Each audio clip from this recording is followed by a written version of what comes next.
अब चूँकि मैं ऑर्डर वर्क का इरादा कर चुकी थी तो मुझे केक पैन्स चाहिए थे, कुछ मैयर कप्स और मैयर स्पून्स चाहिए थे और मुझे अंदाज़ा नहीं था कि मुझे मिल भी पाएंगे या नहीं मिल पाएंगे। तो फिर मैं बाज़ार गई और मैंने डॉलर शॉप का विज़िट किया और वहाँ से मुझे मैयर कप और मैयर स्पून्स तो मिल गए, लेकिन केक पैन अब कहाँ से मिलेंगे, वो तो कहीं से भी नहीं मिलने वाले थे। फिर मैं एलुमिनियम के बर्तनों वाली दुकान पे गई, वहाँ पे मैंने खुद देख देख के खुद ही गेस किया कि इसमें इतने साइज़ का केक बन सकता है और इसमें इतने साइज़ का केक बन सकता है। यही सोच के मैंने फिर वहाँ से ये केक पैन्स बाय किए। अगर आप मेरी वीडियो पे नए हैं तो फिर आपको मेरी पिछली वीडियो देखने की ज़रूरत है, ये उसका सेकंड पार्ट है और अगर आप वो वीडियो देखेंगे तो इस वीडियो की आपको बहुत अच्छे से समझ आ जाएगी। लिंक मैं डिस्क्रिप्शन में भी दे दूँगी। अब हर चीज़ जो थी वो मैंने रेडी तो कर ली थी, केक भी बनाना स्टार्ट कर दिया, ऑर्डर वर्क भी अनाउंस कर दिए, लेकिन ये नहीं पता था कि मैंने डिलीवर किस में करने हैं। केक का ऑर्डर मुझे मिला और मेरे पास बॉक्स ही नहीं था केक डिलीवर करने के लिए, तो फिर मैंने अपने हस्बैंड को भेजा कि वो मुझे किसी बेकरी से ला के दें। केक बोर्ड और केक बॉक्स उन्होंने बेकरी से मुझे ला दिया, 3-4 ला दिए। बस इसी तरह 2-4 दफ़ा जब मुझे ऑर्डर मिलता था, कभी कभार मिलता था तो मैं बेकरी से मंगवा लिया करती थी। अब उन्होंने 1-2 दफ़ा तो दे दिए, लेकिन उन्होंने फिर इनकार कर दिया। ज़ाहिर है उनके अपने नाम के बॉक्सेस थे तो वो इस तरह से नहीं दे सकते थे। उन्होंने कहा कि हम अपने नाम के बॉक्सेस आपको नहीं दे सकते, आपको खुद अरेंज करना पड़ेगा। तो फिर उसके लिए भी मैंने काफ़ी रिसर्च की और मैंने अपने ही सिटी में भी ढूंढा। तो फिर जो डिस्पोजेबल बर्तनों वाली दुकान थी ना, उस दुकान वाले ने मुझे कहा कि वो मुझे मंगवा के दे सकते हैं। तो फिर बस जब मुझे ज़रूरत पड़ती थी मैं एडवांस ही ऑर्डर कर देती थी और वो मुझे मंगवा के दे दिया करते थे। अब ऑर्डर वर्क के लिए मैंने रेसिपी कैसे डिसाइड की। मैंने बहुत सी रेसिपीज़ ट्राई की थी जिनमें से काफ़ी परफेक्ट भी बनी थी, लेकिन परफेक्ट होने के साथ साथ टेस्ट भी अच्छा होना बहुत ज़रूरी था। तो मैंने बस इतना मुझे अंदाज़ा हो गया था रेसिपीज़ को बना बना के कि मैं कुछ चेंजिंग करूँगी तो मेरी रेसिपी ख़राब नहीं होगी। तो मैंने कुछ चेंजेस भी किए अंदर और फिर जो मैंने रेसिपीज़ क्रिएट की उनका टेस्ट मुझे बहुत पसंद है। ना सिर्फ मुझे बल्कि सबको बहुत पसंद आया। ऑल ओवर मेरे क्लाइंट्स में से आज तक किसी ने कंप्लेन नहीं की थी कि उन्हें टेस्ट पसंद नहीं आया या केक अच्छा नहीं था। इवन कि मेरे कुछ क्लाइंट्स थे वो मुझे ये कहते होते थे कि आपका केक खाने के बाद काफ़ी देर तक उसका टेस्ट जो है ना मुँह में रहता है। और ये बात सच है कि आप तब तक नहीं हारते जब तक आप खुद अपनी हार तस्लीम नहीं कर लेते। तो बस यही मेरा भी यही अज़म था कि मैंने हार तस्लीम नहीं करनी। जब मुझे दोबारा से ऑर्डर मिलना स्टार्ट हुए तो फिर मेरा जहन बन गया कि नहीं, हो सकता है मैं कर सकती हूँ। एक और बात जो कि बहुत अहम है और वो है मुखलिस बहन भाई। मुखलिस बहन भाइयों का आना बहुत ज़रूरी है।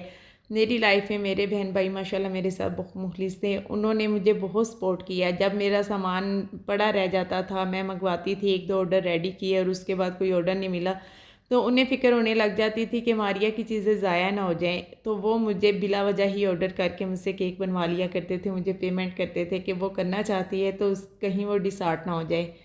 मेरी लाइफ में जो टर्निंग पॉइंट था वो ये था कि मेरी आपी ने मुझसे केक बनवाया। वो अपनी बेटी की फ़िज़ियो करवाने जाती थी फ़िज़ियोथेरेपिस्ट के पास, तो उन्होंने गिफ्ट देना था। तो वो मुझसे बनवा के लेके गई, तो जब डॉक्टर ने खाया तो उन्हें बहुत ज़्यादा पसंद आया। उसके बाद उनके जितने पेशेंट थे, जब भी उनके क्लिनिक में कोई पेशेंट आता था तो उन्हें बताती थी कि मारिया केक बनाती है जो कि बहुत यमी होते हैं और आप उनसे ज़रूर बनवाएं। तो मैं उन डॉक्टर का भी थैंक यू करना चाहती हूँ। मे बी वो मेरी वीडियोस देखती हैं, मे बी नहीं देखती। बस फिर उसके बाद मुझे कॉल्स आना शुरू हो गई कि हमें पता चला आप केक बनाती हैं, हमें केक चाहिए।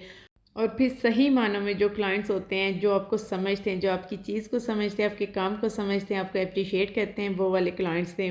स्टार्ट में ज़ाहिर है मुझे लॉस में ही देने पड़े। मैं बहुत कम प्राइस रखी थी, अपनी क्वालिटी के अकॉर्डिंग मेरी प्राइस बहुत कम थी। तो मैं जब उन्हें केक बना के देती थी तो वो मुझे एक्स्ट्रा पे करते थे, कहते थे ये चीज़ आप इतनी सस्ती कैसे दे सकती हैं, ये तो बहुत महंगी चीज़ है, ये हम लाहौर से लेके आते हैं, हम बड़ी सिटी से लेके आते हैं, तो यही चीज़ हमें डबल से ट्रिपल कीमत में मिलती है और आप इतने थोड़े पैसे में दे रही हैं, आपका लॉस हो जाएगा। वो मुझे एक्स्ट्रा पे करके जाते होते थे। ये जो जब भी मुझसे केक बनवाते थे मैंने कभी किसी से रिव्यू नहीं मांगा था। मुझे ये था कि वो ख़ुद खाने के बाद मुझे रिव्यू दें कि उन्हें पसंद आया है। तो बस ये खाने के बाद मुझे अप्रिशिएट करना और मुझे बहुत अच्छा सा रिव्यू देना नहीं भूलते थे। उन्हें ये था कि हमारे सिटी में एक इतना अच्छा काम हो रहा है और जो कि मुमकिन नहीं था, जिसको मारिया ने मुमकिन बनाया है, तो अप्रिशिएट करना तो बनता है। तो फिर वो मुझे स्पेशली कहते थे कि हमें बहुत ज़्यादा पसंद आया है और आपका काम बहुत अच्छा है। बस फिर चल सो चल, जैसे बर्थडेज़ पार्टीज़ या फिर वैसे स्कूल में कोई फंक्शन होता था तो मुझसे केक बनवा लेते थे, और फिर जितने लोग खाते थे उतने लोगों को पता चल जाता था कि मारिया केक बनाती है, और वो मुझसे केक बनवा लेते थे। फ़र्स्ट टाइम अगर कोई मेरे साथ बहस भी करता था कि हमें फ़लाँ जगह से इतने का मिल रहा है, आप महंगा दे रही हैं, तो सेकंड टाइम वो बहस नहीं करते थे, क्योंकि चीज़ खाने के बाद उन्हें अंदाज़ा हो जाता था कि ये जो चीज़ दे रही है उसके अकॉर्डिंग ही पेमेंट ले रही है।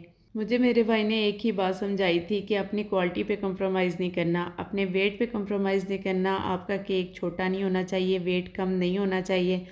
दूसरी बात ये कि आपकी क्वालिटी जो फर्स्ट डे आपने इंट्रोड्यूस करवाई है ना, आपकी क्वालिटी वही रहनी चाहिए हमेशा।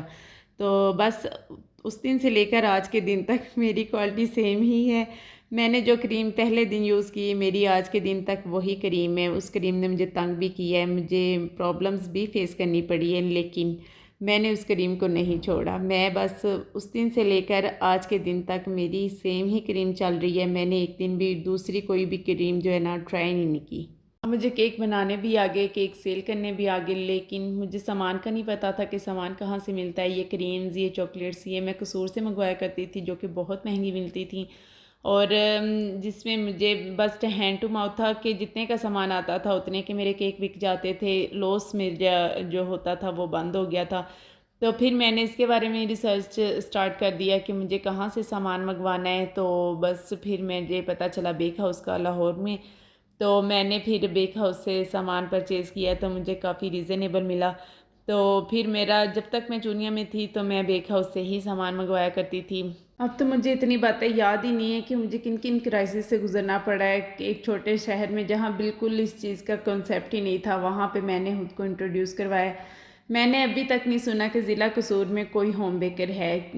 पूरे ज़िला में मैं ही होम बेकर थी। मेरी स्टार्टिंग की जो वीडियोस हैं उनमें मैंने बताया हुआ है कि मुझे क्या प्रॉब्लम्स फेस करनी पड़ती थी। मैं साथ साथ शेयर भी किया करती थी। इस तरीके से मुझे काफ़ी हेल्प भी मिलती थी, आप लोगों की तरफ से भी हेल्प मिलती थी। मुझे काफ़ी लोग सुजेस्ट करते थे आप ये कर सकती हैं, आप वो कर सकती हैं। इवन के शुरू शुरू में मैं चीज़ें दराज से भी मंगवा लिया करती थी। जब मुझे बेक हाउस का नहीं पता था तब मैं दराज से भी चीज़ें मंगवाया करती थी, लेकिन आहिस्ता आहिस्ता फिर मुझे अवेयरनेस आ गई कि मुझे कहाँ से सामान लेना है और कहाँ से मैंने चीज़ें बाय करनी है। लेकिन यहाँ पे मेरी जो थी स्ट्रगल ख़त्म नहीं हुई। मेरी ज़िंदगी में एक और टर्निंग पॉइंट भी था। इतना खुद को मनवाने के बावजूद भी मेरे मसाइल जो थे वो ख़त्म ही नहीं हो रहे थे। मेरे घर की लाइट का मसला ही नहीं हल हो रहा था। मेरे दिन में 10 ऑर्डर आते थे, जिनमें से मैं बमुश्किल 2 से 3 बना पाती थी। कभी कभार तो ऐसा होता था मुझे अपनी आप ही के घर जाके केक बनाना पड़ता था। कभी कैसे बहुत से मसाइल से मुझे गुजरना पड़ रहा था। इतनी कोशिश की मेरे हस्बैंड ने कि मीटर का अरेंज हो जाए, पेमेंट भी की, हमने एप्लीकेशन भी दी, लेकिन मीटर का भी अरेंज नहीं हो रहा था। पीछे टाउन से हम लोगों ने लाइट ली हुई थी, तो वो उन्होंने भी कहा कि ट्रांसफार्मर हमारा छोटा है, तो हम टाउन से बाहर जो है वो लाइट नहीं दे सकते, आपको खुद अरेंज करना पड़ेगा। तो बस इसी तरह मुझे समझ नहीं आ रही थी कि मेरे साथ हो क्या रहा है। इतना सब कुछ होने के बावजूद मैं अचीव क्यों नहीं कर पा रही हूँ। और उसकी वजह शायद यही थी कि मेरी ज़िंदगी में एक और दफ़ा इम्तिहान बाकी था, जो कि अल्लाह ने मेरा लेना था। अल्लाह ताला मुझे उसमें कामयाब करे। मुझे अपने घर में रहते हुए ऐसा फ़ील हो रहा था कि मैं यहाँ पे कभी भी प्रॉब्लम से निकल ही नहीं सकती, और बस शायद ये वजह थी कि मेरा वहाँ रहना अल्लाह ने किस्मत में नहीं लिखा हुआ था। ज़ाहिर है जहाँ का दाना पानी आपकी किस्मत में हो आप वहाँ मूव कर जाते हैं, और हालात शायद इसीलिए इस तरह के हो रहे थे कि मेरा वहाँ से निकलना था। तो फिर मैंने अपना बिज़नेस अपनी बाजी के हवाले किया, और उन्हें मैंने सारा समझाया कि किस किस तरह से वो इसको हैंडल कर सकती हैं। फिर अर्जेंट ही हम लोगों ने फ़ैसला किया था, लेकिन हमने ये सोचा कि हम अपने अल्लाह से मशवरा कर लेते हैं कि हमारा यहाँ से जाना बेहतर है या नहीं है। फिर मैंने और मेरे हस्बैंड ने हमने पूरा रमज़ान इस्तिखारा किया, और हमारा दिल जो था इस बात पे मुतमिन हो रहा था कि हमें चुनिया छोड़ के चले जाना चाहिए। तो बस फिर हम वहाँ से निकल के यहाँ आ गए हैं, और अब यहाँ पे आप लोगों ने मेरे लिए स्पेशली दुआ करनी कि अल्लाह ताला मुझे उसी तरह हिम्मत दिए रखे जिस तरह मैं हमेशा से हिम्मत रही हूँ। मैं डगमगाऊँ ना, मैं अपने मकसद को अचीव करूँ, और अल्लाह ताला इनका भी काम में बरकत डाले, मेरे हस्बैंड के काम में भी और मेरे काम में भी। तो नेक्स्ट वीडियो तक अल्लाह हाफिज़।